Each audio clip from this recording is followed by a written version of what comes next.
আমি রেডি হয়ে গেছি। আর কোথায় যাচ্ছি আমাদের ভিডিওটা দেখলেই বুঝতে পারবে। আর এখন বেজে গেছে 4:30। চলো তাহলে আমাদের সাথে। নিচে দেখো সমাধি যাচ্ছে, আর শীতলা মায়ের মন্দির। আমরা রুবির থেকে বাসে উঠে পড়েছিলাম। রুবির থেকে আমরা গড়িয়ার দিকে যে বাস যাচ্ছে বা সেই বাসের দিকে 45-এর দিকে বা পাটুলির দিকে যে বাসগুলো যাচ্ছে সেই বাসে করে আমরা চলে যাব আমাদের গন্তব্যস্থলে। আজকে আমাদের গন্তব্যস্থল আপনারা দেখতেই পাচ্ছেন স্মার্ট বাজার। বাঘাযতীনের কাছে হাইল্যান্ড পার্ক রয়েছে, সেই হাইল্যান্ড পার্কের যে স্মার্ট বাজার সেখানে আমরা চলে গেছিলাম 15ই আগস্ট। যদিও ভিডিওটা দিতে আপলোড করতে দেরি হলো, কিন্তু এখানে আমরা কিছুটা সময় কাটিয়েছিলাম এবং যাইনি কোনোদিনও অর্পিতা এখানে, সেই জন্য এখানে একদিন নিয়ে গেলাম একটুখানি ঘুরে আসবার জন্য। কিছুই না, এমনি ঘোরাঘুরির জন্যই আমরা গেছিলাম।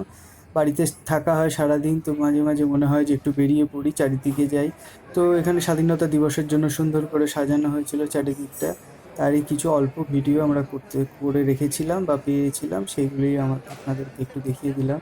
এখানে কি রয়েছে দেখতেই পাচ্ছেন। এখানে একটি সাজ সরঞ্জামের দোকানে অর্পিতা একটু দেখে নিচ্ছে কানের দুলগুলো।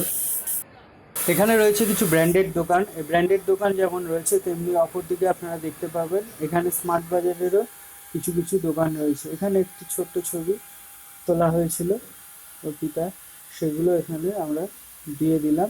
ভিডিও তেমন করা হয়নি সেদিনকে, তো ছবিগুলোকে আমরা একত্রিত করে রেখে দিলাম আমাদের স্মৃতির জন্যে।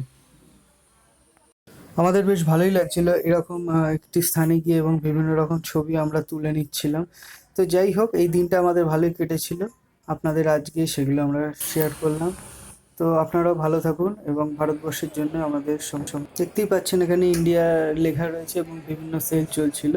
আমরা সেগুলো ঘুরে ঘুরে একটু দেখে নিলাম। অনেকেই এখানে কেনাকাটা করছে, এই সময় অনেকে কেনাকাটা করে।